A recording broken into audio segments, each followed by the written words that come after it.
So, Assalamualaikum and Namaste. So, welcome to my channel, JV Future Foundation. So, today we have a very special topic, that is type of sentences according to structural. As we have discussed the type of sentences according to function.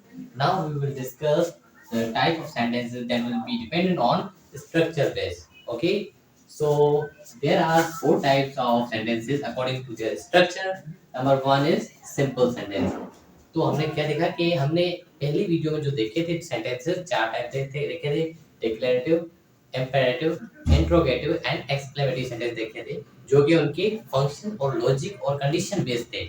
आज हम जो sentence देखेंगे वो उसके structure based होंगे। कौन से होंगे? स्ट्रक्चर बेस्ड होंगे, जो कि चार टाइप है, जिसमें से पहला टाइप क्या है? Simple sentence. अब सिंपल सेंटेंस क्या होता है और किस तरीके से हम इसको देखेंगे।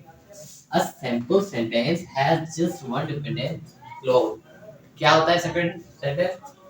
A simple sentence has just one independent clause. A simple sentence has just one independent clause. क्या बोला मैंने? Has only one independent clause. ऐसा सेंटेंस जिसमें सिर्फ एक इंडिपेंडेंट क्लॉज हो तो उसको हम क्या बोलेंगे? वो हमारा सिंपल सेंटेंस है। जैसे कि मैंने पहला नंबर यहाँ एग्जांपल्स लिखे हैं, ही ईट्स मील, वो खाना खाता है। ये एक सिंपल है और इंडिपेंडेंट सेंटेंस है, पूरा मुकम्मल मीनिंग दे रहा है, कंप्लीट मीनिंग दे रहा है, तो हम इसे क्या बोलेंगे? ये हमारा इंडिपेंडेंट सेंटेंस है। और क्योंकि ये खाली इंडिपेंडेंट सिंगल सेंटेंस है तो इसे हम क्या बोलेंगे? ये एक सिंपल सेंटेंस है। इसी तरीके से हमारे पास दूसरा नंबर एग्जांपल आ रहा है, वी सिंग सॉन्ग। अब आप मुझे बताएं कि वी सिंग सॉन्ग की कौन सा ये इंडिपेंडेंट सेंटेंस है या नहीं, इंडिपेंडेंट क्लॉज है या नहीं, किस तरीके से पहचानेंगे? वी सिंग सॉन्ग, मैं गाना, हम गाना गाते हैं, हम गाना गाते हैं, हम सॉन्ग गाते हैं। तो ये क्या हुआ? एक मुकम्मल मीनिंग, एक कंप्लीट मीनिंग दे रहा है, तो इसलिए हम इसे क्या बोलेंगे? ये हमारा इंडिपेंडेंट क्लॉज है। और एक इंडिपेंडेंट क्लॉज ही है सिंगल, तो हम इसे क्या बोलेंगे? ये हमारा सिंपल सेंटेंस है। कौन सा सेंटेंस है? सिंपल सेंटेंस है। इसी तरीके से थर्ड नंबर हमारे पास आ रहा है, they play cricket. They play cricket, वो क्रिकेट खेलते हैं। क्या है? दे प्ले क्रिकेट, वो क्रिकेट खेलते हैं। यहाँ पे ये हमारा क्या हुआ? एक सेंटेंस है जो कि इंडिपेंडेंट क्लॉज बता रहा है, इंडिपेंडेंट क्लॉज है, क्योंकि ये एक कंप्लीट मीनिंग दे रहा है। जैसा कि हमने देखा था कि इंडिपेंडेंट क्लॉज क्या होता है, जिसमें सब्जेक्ट और वर्ब हो और वो एक कंप्लीट मीनिंग देता हो। जैसे कि यहाँ पे आप देख सकते हैं, दे प्ले क्रिकेट, वो क्रिकेट खेलते हैं, इसलिए हमारे को हमको कंप्लीट मीनिंग दे रहा है, इसलिए हम इसे क्या बोलेंगे? ये हमारा इंडिपेंडेंट क्लॉज है। और क्योंकि सिर्फ एक इंडिपेंडेंट क्लॉज ही है, इसके साथ कोई और डिपेंडेंट दूसरा इंडिपेंडेंट क्लॉज नहीं है, इसलिए हम इसे क्या बोलेंगे? ये हमारा सिंपल सेंटेंस है। इसी तरीके से हमारे पास एक और आ जाता है, जैसे कि वी आर लर्निंग इंग्लिश, हम अंग्रेजी सीख रहे हैं। वी आर लर्निंग इंग्लिश, तो इस ये भी हमारा एक कंप्लीट सेंटेंस है, एक कंप्लीट मीनिंग दे रहा है, तो हम इसे क्या बोलते हैं? Independent clause. We are learning English, हम इंग्लिश सीख रहे हैं, हम इंग्लिश सीख रहे हैं, तो इसलिए हम इसे क्या बोलेंगे? Independent clause. Independent clause single है, इसलिए हम इसे बोलेंगे simple sentence. Clear? Last one है, आई एम फ्लाइंग काइट, मैं पतंग उड़ा रहा हूँ। आई एम फ्लाइंग काइट, मैं पतंग उड़ा रहा हूँ, तो ये भी एक कंप्लीट मीनिंग दे रहा है, कंप्लीट मीनिंग दे रहा है, तो इसलिए हम इसे क्या बोलेंगे? सब्जेक्ट वर्ब स्ट्रक्चर है, सब्जेक्ट है, वर्ब भी है, सब्जेक्ट भी है, वर्ब भी है, स्ट्रक्चर बन रही है, क्लॉज बन रहा है, क्लॉज बन रहा है, इंडिपेंडेंट क्लॉज बन रहा है, और इंडिपेंडेंट क्लॉज सिंगल है, इसलिए हम इसे क्या बोलते हैं? Simple sentence. So is it clear? I hope that's clear now. Now let's move toward the next type of the sentence, that is compound sentence. हमारे पास next नंबर हमारा टाइप आता है स्ट्रक्चर के बेस पे, वो है कंपाउंड सेंटेंस। कौन सा है? Compound sentence. अब कंपाउंड सेंटेंस क्या होता है, आइए देखते हैं। A compound sentence has at least two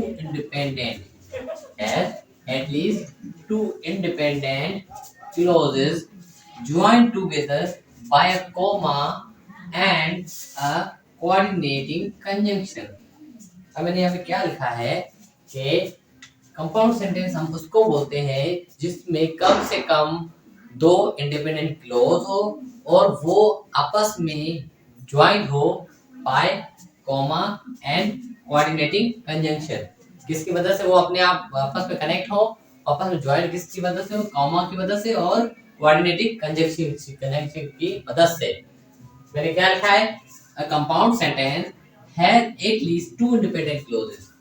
compound sentence हम उसको बोलेंगे जिसमें कम से कम दो इंडिपेंडेंट क्लॉजेज हो और वो ज्वाइन हो, आपस में कनेक्टेड हो, कंबाइन हुए हो by comma and coordinating conjunction. Comma और कोऑर्डिनेटिंग कंजंक्शन की मदद से अगर वो आपस में ज्वाइन है दो इंडिपेंडेंट क्लॉजेज, तो हम उससे क्या बोलेंगे, वो हमारा कंपाउंड सेंटेंस है। और कोऑर्डिनेटिंग कंजंक्शन क्या होता है? अब हम सोच रहे होंगे कि कोऑर्डिनेटिंग कंजंक्शन आकर होता क्या है। आइए हम देखते हैं। कोऑर्डिनेटिंग कंजंक्शन होते हैं वो हमारे पास एक यहाँ पे शॉर्टकट है जिसको हम मेनली याद करने की ट्रिक है, वो हम इसको बोलते हैं पेन वाइज। क्या है? FANBOYS. FANBOYS coordinating conjunction कौन से है? ये पेन वाइज हमारे कोऑर्डिनेटिंग कंजंक्शन है। पेन वाइज की फुल फॉर्म क्या है? F means for, A means and, no N means nor, B means but, O means or, Y means yet and S means so। ये हमारे जो भी है ये सारे हमारे क्या है? ये हमारे कोऑर्डिनेटिंग कंजंक्शन है। क्या है? Coordinating conjunction. इसको हम शॉर्ट में बोलते हैं पेन वाइज, ताकि हमें याद करना इजी रहे, हमारे लिए याद करना इजी रहे। तो ये है हमारे कोऑर्डिनेटिंग कंजंक्शन और हम उसको कामा से और कोऑर्डिनेटिंग कंजंक्शन की मदद से अपने सेंटेंस को बनाएंगे और आगे स्ट्रक्चर को बेस करेंगे। चले कुछ एग्जांपल देख लेते हैं। जैसे मैंने लिखा है those workers finish their work comma and, देखिए यहाँ पे कॉमा लगी है, those workers finish their work and comma लगी है यहाँ पे, फिर एंड लगा है, and they wait for lunch. वो वर्कर जिन्होंने अपना काम कंप्लीट किया एंड उसके बाद वो लंच के लिए गए। कहाँ गए? लंच के लिए गए। तो यहाँ पे देखें कि यहाँ पे एक independent, those workers finish their work, ये हमारा एक इंडिपेंडेंट सेंटेंस हो गया। ये हमारा क्या है? इंडिपेंडेंट सेंटेंस है, क्योंकि ये complete, those students work complete finish their work, उन वर्कर्स ने अपना काम फिनिश कर लिया। तो यहाँ पे ये क्या हुआ? एक प्रॉपर मीनिंग दे रहा है, इसलिए हम इसे क्या बोलेंगे? हमारा इंडिपेंडेंट क्लॉज है। जबकि उसके बाद हमारे यहाँ पे लगा है कॉमा, कॉमा और एंड लगा है, उसके बाद दूसरा एक सेंटेंस आ रहा है दे वेट फॉर लंच। हम कॉमनली ऐसे बोल सकते हैं दे वेट फॉर लंच। तो ये हमारा क्या है? एक कंप्लीट मीनिंग दे रहा है, फुल मीनिंग के साथ सेंटेंस है, तो इसे हम क्या बोलेंगे? Independent clause. तो यहाँ पे एक इंडिपेंडेंट क्लॉज ये रहा, दूसरा ये रहा, दोनों को ज्वाइन कौन कर रहा है? कॉमा एंड, कॉमा और एंड कोऑर्डिनेटिंग कंजंक्शन की मदद से ये ज्वाइन हो रहे हैं आपस में, तो इसको हम क्या बोलेंगे? ये हमारा क्या है? कंपाउंड सेंटेंस है। कौन सा है? कंपाउंड सेंटेंस है। इसी तरीके से दूसरा हमारे पास एग्जांपल आ जाता है he want to win success। he want to win success एक इंडिपेंडेंट क्लॉज हो गया, वो सक्सेस को जीतना चाहता है, सक्सेस को हासिल करना चाहता है। he want to win success ये कंप्लीट मीनिंग दे रहा है, इंडिपेंडेंट क्लॉज हो गया है। उसके बाद यहाँ पे लग गया है कॉमा। क्या है? कॉमा। और हमने यूज किया है येट। येट हमारा ये बड़ा, पहले हमने यूज किया एंड और अब हमने यूज किया येट। एक कोऑर्डिनेटिंग कंजंक्शन यूज किया। उसके बाद एक और सेंटेंस आ रहा है he is wasting his time। he is wasting his time वो अपना टाइम बर्बाद कर रहा है। ये एक कंप्लीट मीनिंग दे रहा है, इसलिए हमें क्या है? इंडिपेंडेंट क्लॉज है। तो यहाँ पे एक सेंटेंस ये पड़ा he want to win success, एक ये रहा, दूसरा है he is wasting his time, ये दूसरा। दो इंडिपेंडेंट क्लॉज को कौन जोड़ा है? कामा और कोऑर्डिनेटिंग कंजंक्शन की मदद से आपस में ज्वाइन हो रहे हैं, तो इसलिए हम इसे क्या बोलेंगे? ये हमारा कंपाउंड सेंटेंस है। इसी तरीके से लास्ट वन है हमारे पास he draw a picture। Simply मैं बोल सकता हूँ he draw a picture, he draw a picture, I draw a picture मैंने एक तस्वीर बनाई।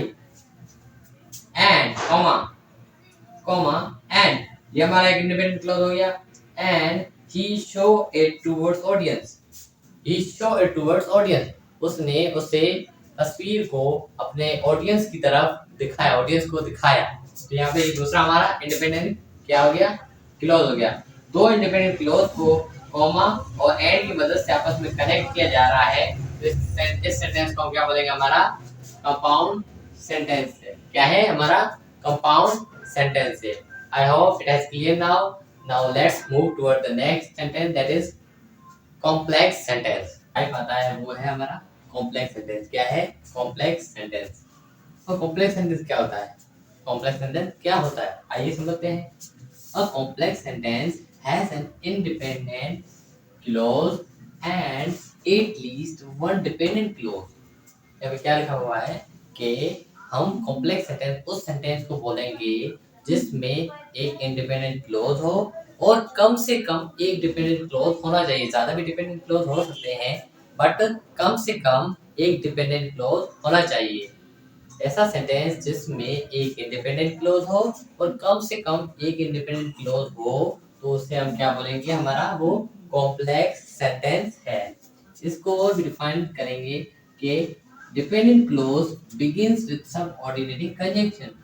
इसमें जो एक हो या एक से ज्यादा हो, कॉम्प्लेक्स सेंटेंस में जो भी डिपेंडेंट क्लोज होंगे एक या एक से ज्यादा, वो हमेशा सबऑर्डिनेटिंग कंजंक्शन के साथ ही शुरू होंगे, स्टार्ट होंगे। क्या होंगे? हमेशा सबऑर्डिनेटिंग कंजंक्शन के साथ ही स्टार्ट होंगे। जैसे सबऑर्डिनेटिंग कंजंक्शन कौन कौन से हैं? जैसे after, although, because, before, even though, however, if, since, etc. इसी तरीके से और भी है, जैसे मैंने कुछ लिखे after, although, because, before, even though, ये कुछ सबऑर्डिनेटिंग कंजंक्शन है। इस तरीके से और भी कुछ है पर मैंने इधर थोड़े से लिखे हैं आपको समझाने के लिए। ये हमारे जब भी हम कोई भी सेंटेंस कॉम्प्लेक्स सेंटेंस बनाएंगे तब हमें सबसे पहले इंडिपेंडेंट क्लॉज यूज करेंगे, उसके बाद जो सेंटेंस यूज करेंगे डिपेंडेंट क्लॉज यूज करेंगे, उसमें वो डिपेंडेंट क्लॉज इनमें से एक किसी भी एक सबऑर्डिनेटिंग कंजंक्शन से स्टार्ट होगा। जैसे एग्जांपल देख लेते हैं। पहला एग्जांपल है आई स्टार्टेड वर्क, मैंने काम शुरू किया। सिंपल एक सेंटेंस है, एक सिंपल इंडिपेंडेंट क्लॉज है, तो हम सब्जेक्ट है वर्ब है, एक इंडिपेंडेंट क्लॉज है। आफ्टर आई केम बैक, मेरे आने के बाद। आफ्टर आई केम बैक, जब मैं वापस आया। मैंने काम शुरू किया जब मैं वापस आया। आफ्टर आई केम बैक, जब मैं वापस आया। मैंने काम जब कब शुरू किया? जब मैं वापस आया। जब मैं वापस आया, ये कौन सा है? डिपेंडेंट सेंटेंस है, डिपेंडेंट सेंटेंस है। और शुरू किस चीज से हो रहा है? शुरू हो रहा है सबऑर्डिनेटिंग कंजंक्शन के साथ। किससे? सबऑर्डिनेटिंग कंजंक्शन से शुरू हो रहा है, इसलिए हम इसे क्या बोलेंगे? ये हमारा कॉम्प्लेक्स सेंटेंस है। कौन सा सेंटेंस है? कॉम्प्लेक्स सेंटेंस है। इसी तरीके से दूसरा नंबर एग्जांपल है I want to meet you, मैं उससे मिलना चाहता हूँ। I want to meet you, मैं आपसे मिलना चाहता हूँ। बिकॉज आई हैव अर्जेंसी, क्योंकि मुझे अर्जेंसी है, क्योंकि मुझे अर्जेंसी है। ये कौन सा एक डिपेंडेंट सेंटेंस है? डिपेंडेंट सेंटेंस है और ये इंडिपेंडेंट सेंटेंस है। इंडिपेंडेंट और डिपेंडेंट सेंटेंस पढ़ा है और बीच में डिपेंडेंट सेंटेंस कहाँ किस वर्ड से स्टार्ट हो रहा है? सबऑर्डिनेटिंग कंजंक्शन से स्टार्ट हो रहा है, तो हम इसे क्या बोलेंगे? ये हमारा कॉम्प्लेक्स सेंटेंस है। क्या है? हमारा कॉम्प्लेक्स सेंटेंस है।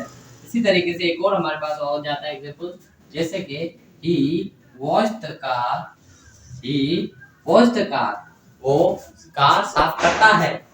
बिफोर ही केम होम, घर आने से पहले, घर आने से पहले। He washed the car before he came back, वो घर आने से पहले कार साफ करता है। ही वॉश्ड द कार, ये हमारा क्या है? इंडिपेंडेंट क्लॉज है। और ये हमारा क्या है?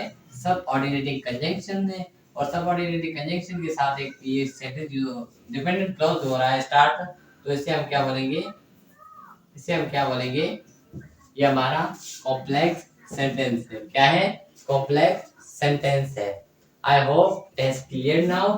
Now let's move toward the last one, that is compound complex sentence. क्या है? compound complex sentence. We have a 4 number type of structure sentence, that is compound complex sentence. हमने 3 टाइप देख लिए, सिंपल, कॉम्प्लेक्स, कंपाउंड सेंटेंस। अब हम देखेंगे 4 number type जो कि है कंपाउंड कॉम्प्लेक्स सेंटेंस। अब कंपाउंड कॉम्प्लेक्स सेंटेंस आखिरकार होता क्या है, आइए देखते हैं। A compound complex sentence has at least 2 independent clauses and at least one dependent clause. क्या लिखा है मैंने कि कंपाउंड कॉम्प्लेक्स सेंटेंस हम उस सेंटेंस को बोलेंगे जिसमें कम से कम 2 इंडिपेंडेंट क्लॉज हो और कम से कम एक डिपेंडेंट क्लॉज होना चाहिए। ऐसा सेंटेंस जिसमें 2 इंडिपेंडेंट क्लॉज हो और कम से कम एक इंडिपेंडेंट डिपेंडेंट क्लॉज हो, उसको हम क्या बोलेंगे, हमारा कंपाउंड कॉम्प्लेक्स सेंटेंस। दो इंडिपेंडेंट क्लोज हो, एक डिपेंडेंट क्लोज हो, दोनों की कॉम्बिनेशन से जो सेंटेंस बने उसे हम बोलेंगे कंपाउंड कॉम्प्लेक्स सेंटेंस। क्या बोलेंगे, कंपाउंड कॉम्प्लेक्स सेंटेंस। आइए कुछ एग्जांपल की मदद से इसको और भी क्लियर करते हैं। जैसे कि मैंने लिखा है, it is hard, it is hard, but we shall continue. It is hard, but we shall continue, though it is difficult. It is hard. ये हमारा कौन सा सेंटेंस है? It is hard, ये मुश्किल है। It is hard, ये हमारा कौन सा सेंटेंस है? ये हमारा कौन सा क्लॉज है? ये हमारा इंडिपेंडेंट क्लॉज है। क्यों? क्योंकि ये इट इज हार्ड, ये कंप्लीट प्रॉपर मीनिंग दे रहा है और सब्जेक्ट और वर्ब तो है इसमें। इट इज, इट क्या है हमारा? सब्जेक्ट इज हार्ड, इज क्या है हमारा? वर्ब है। सब्जेक्ट और वर्ब की कॉम्बिनेशन से जो सेंटेंस बन रहा है, तो हम ये क्या बोलेंगे इसको? ये हमारा क्या है? Independent clause. But we should continue, हम जारी रखेंगे, हम जारी रखेंगे। We shall continue, subject plus verb लगी पड़ी है और ये कंप्लीट प्रॉपर मीनिंग भी दे रहा है, तो इस सेंटेंस को हम क्या बोलेंगे? ये हमारा इंडिपेंडेंट क्लॉज है। एक इंडिपेंडेंट क्लॉज ये रहा, ये दूसरा नंबर इंडिपेंडेंट क्लॉज। तो इट इज डिफिकल्ट, इसलिए ये मुश्किल है। हालांकि ये मुश्किल है, दो इट इज डिफिकल्ट, हालांकि ये मुश्किल है। हालांकि मुश्किल है, इसको हम क्या बोलेंगे? ये हमारा डिपेंडेंट सेंटेंस है। क्या है? Dependent sentence. अब देखिए यहाँ पे, it is hard but we shall continue though it is difficult. ये मुश्किल है पर हम जारी रख सकते हैं, बस पर हम जारी रख सकते हैं, पर हम जारी रख सकते हैं क्योंकि ये मुश्किल है। तो it is difficult, it is hard but we shall continue though it is difficult. तो हमने देखा यहाँ पे दो इंडिपेंडेंट क्लोज भी लगे हुए हैं और एक डिपेंडेंट क्लोज भी है। तो इन तीनों की कॉम्बिनेशन से जो सेंटेंस बन रहा है, उस सेंटेंस को क्या बोलेंगे? वो हमारा कंपाउंड कॉम्प्लेक्स सेंटेंस है। क्या है? Compound complex sentence. एक और एग्जांपल देखते हैं। After I graduated from college, after I graduated from college, I wanted to travel, but I had to work immediately. यानी क्या लिखा है?